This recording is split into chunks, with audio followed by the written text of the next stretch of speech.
I have decided to start a special military operation. On the 24th of February 2022, Russian President Vladimir Putin officially sends his troops to the territory of Ukraine. A war has begun in which thousands are killed. Among them are Russian soldiers, but the Putin-led government initially denies this. Moreover, the Kremlin prohibits the use of the word war. Officially, it's just a special operation. And for those who think otherwise, a 15-year sentence to change their minds behind bars is offered. This is not the first war started by Putin, and even more so, not the first time Putin says one thing and does another. But how did Putin come to power? And what does he hide, not only by imprisoning, but also by killing the Russians who doubt him?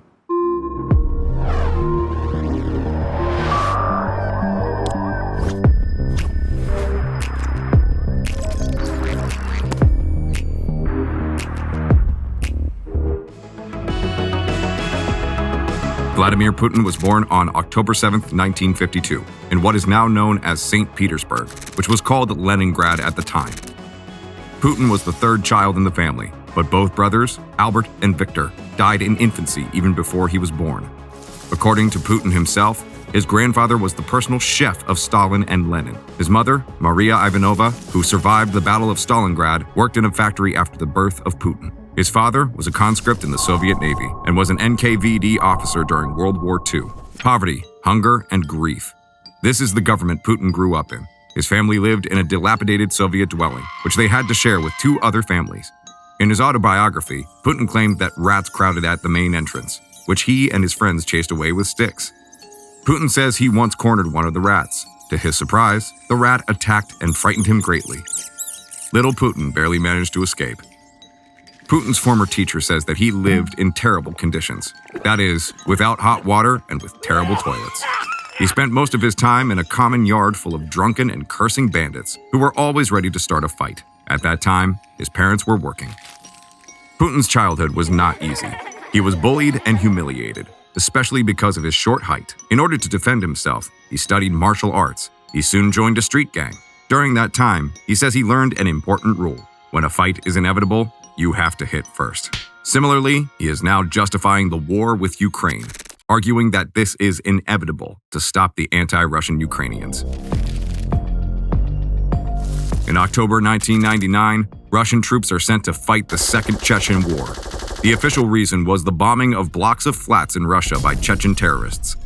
However, it is believed that the attacks were indeed organized by the Russian Federal Security Service. Officially, the war lasted 8 months and ended when Ahmad Kadyrov, who was loyal to Putin, came to power. However, the guerrilla resistance continued for many more years. It is estimated that more than 60,000 people were killed during the war, mostly civilians. In August 2008, Putin declares war on Georgia. During the 12-day conflict, Georgia lost part of its territories. In March of 2014, Putin annexes Crimea after taking advantage of political turmoil in Ukraine. In addition, under the guise of local rebels in the region of Donbass, he began a military conflict with the Ukrainian army. He did not stop until the full-scale military invasion of Ukraine in 2022. By the way, it was during the Donbass War when the passenger plane of the Malaysia Airlines flight MH17 was shot down. Among the perpetrators of the attack that killed nearly 300 civilians are 3 Russians who fought in the region of Donbass. The world was also shocked by the actions of Putin's army in Syria. In September 2015, the army involved in the civil war bombarded civilian structures. Moreover, it was accused of using chemical weapons. This has also been confirmed by international organizations. But, as usual, the Putin regime has stated that all this is a lie. Putin had the opportunity to learn how to lie convincingly at Leningrad State University, where he studied law. Believe it or not, after 20 years at the St. Petersburg Mining Institute, he defended the dissertation on how the state should manage its natural resources. It is believed that the dissertation has been plagiarized from the works of American professors. Moreover, it is questionable whether it was written by Putin himself at all. It is suspected that the work was written by his supervisor, Vladimir Litvinenko. And in March 2022, he signs a statement by Russian rectors in support of the beginning of an all-out Russian military invasion of Ukraine. In 1975, Putin becomes an agent of the KGB because, like many at the time, he was inspired by the Soviet film about spies, The Shield and the Sword. There are rumors that as an agent, he visited New Zealand, pretending to be a shoe salesman. However, the Kremlin does not officially confirm this, but admits that Putin worked in Dresden from 1985 to 1990. Officially, he worked as a translator. It seems that Putin did not particularly excel there. After the fall of the Berlin Wall, Putin returned to Leningrad, where he became an assistant rector at the University of International Affairs. In addition, he became an advisor to the chairman of the city council. After the renaming of Leningrad to St. Petersburg, Putin's former law lecturer becomes the mayor of the city. There are talks that it was while Putin was working in the administration in St. Petersburg that corruption and crime flourished. In 1996, Putin comes to Moscow to work for the government of leader Boris Yeltsin at that time. Since 1998, he has served as the director of the Federal Security Service of the country. A confidant of then Russian President Boris Yeltsin said that there had been 2 attempts to dismiss Putin. However, it was Yeltsin who did not allow this to happen. In 1999, Putin becomes prime minister. At the end of the same year, Yeltsin resigns by appointing Putin as the country's interim leader. In the spring of next year, Putin is elected president for the first time. Since then, he has not abandoned his post, except in 2008, when he gave up the post to Dmitry Medvedev for 1 term, taking over from him the post of prime minister himself. It seems like this was just a formality. In documents leaked by WikiLeaks, the then U.S. ambassador recounted the following anecdote circulating in Moscow. Medvedev gets into a new car through the driver's door. He inspects the interior, dashboard, and pedals. He looks around but cannot find the steering wheel. He then turns to Putin and asks, "Vladimir Vladimirovich, so where is the steering wheel?" Putin pulls out a remote control from his pocket and replies, "I am driving." At the end of Medvedev's official term in 2012, Putin returns to the presidency without the intention of leaving. It seems a lot easier for Putin to leave women rather than power. In public, he has repeatedly said that he likes to be single, but there was never a shortage of women in his life. In 1983, he marries Lyudmila, a philologist and stewardess from Kaliningrad, who is 6 years younger. Before his divorce in 2013, he had 2 daughters, Maria and Katerina. As a politician, he never went public with his family. His daughters were almost never seen by the Russian people, and on those rare occasions when he talked about them, Putin did not call them by name, but would refer to them as they. German intelligence reveals that while working in Dresden as a KGB agent, Putin abused his wife and was unfaithful to her. Rumors about one of his best-known affairs spread around 2008, when the marriage with Lyudmila had not yet broken up. It was a gymnast, Alina Kabeva. Rumors of Putin's involvement with the athlete have been circulating since 2008, even though the politician was still officially married. There was also talk that he was the father of Kabeva's children. When the war against Ukraine began, it was announced that Kabeva and her children were hiding in Switzerland. Another woman who was involved with Putin is the former professional boxer, Natalia Rogozina. Moreover, the British media has repeatedly claimed that the Russian leader was also having an affair with Anna Chapman. And in 2020, Russian journalists began to talk about the fact that the president of the country had a secret family. According to them, Putin is dating and diligently caring for a businesswoman from St. Petersburg, Svetlana Krivonogik. There are speculations that the father of the businesswoman's daughter, Elizaveta, is Putin's. There are rumors that Putin met Svetlana even before becoming president. At the time, the woman was working as a cleaner. However, after getting acquainted with Putin, she soon moved from a communal flat to a prestigious home in St. Petersburg.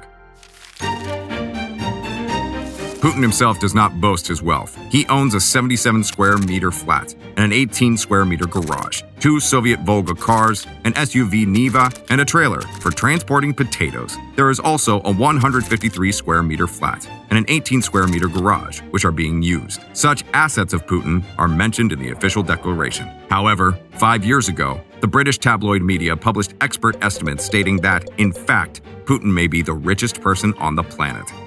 Examples of his assets include the $35 million super yacht Olympia, donated by Roman Abramovich, the owner of the football club Chelsea. On the shores of the Black Sea stands a summer house of 17,000 square meters, designed by an Italian architect. Its construction cost almost $1.5 billion. It is suspected that the money was obtained from the laundering of funds intended for the purchase of medical equipment. And this is not the only villa belonging to the Russian leader. In total, there are about a couple dozen of them. Putin also owns more than 50 helicopters and planes. The total value of the assets under Putin's management 5 years ago amounted to about $200 billion. If Putin rewards his women and comrades with power and wealth, then to critics, he is completely ruthless. Some find themselves behind bars. Others get killed. This is done without any scruples, even abroad. For instance, Alexander Litvinenko, a former FSB official and journalist, was poisoned with radioactive polonium in London in 2006. Another critic of Putin, politician and businessman Boris Nemtsov, was shot dead in the center of Moscow in February 2015.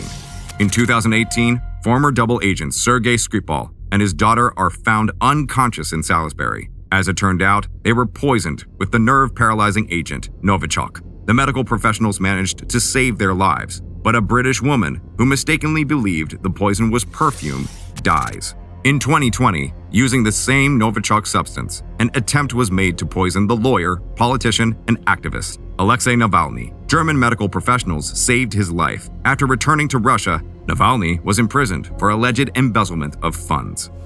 Putin, of course, dismisses allegations of poisoning opponents. Having once helped Putin to come to power, and now being persecuted by the Kremlin, Sergei Pugachev says that many of the decisions made by Putin are based on patriotism. When he says that the collapse of the Soviet Union was a tragedy, he sincerely believes in it, but it's sincerity that Putin seems to lack the most. This is also thoroughly illustrated by the war against Ukraine. When the invasion began, as people fled the bombed-out cities, Putin, under pressure from the West, promised humanitarian corridors for civilians. However, they did not lead to safe areas, but to Russia itself. French President Emmanuel Macron explained such a move quite bluntly.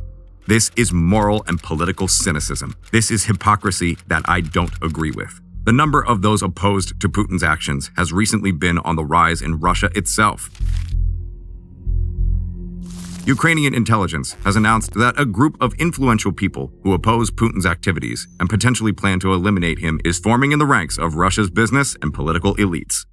Or is conspiracy against Putin not even necessary? One of the oligarchs from his environment is said to have confirmed that the Russian leader has serious oncological diseases. During a meeting with the Minister of Defense of the Russian Federation, Sergei Shoigu, he held onto the table and, judging by the appearance, did not feel particularly good. So how will Putin's rule, which has been going on for more than 20 years, end? Maybe he will suffer the fate of the Russian oppositionists and ingest the poison of cunning conspirators himself. Maybe he will be caught by a deadly disease. Or will his life end where the critics of the Kremlin are now residing? That is, behind bars.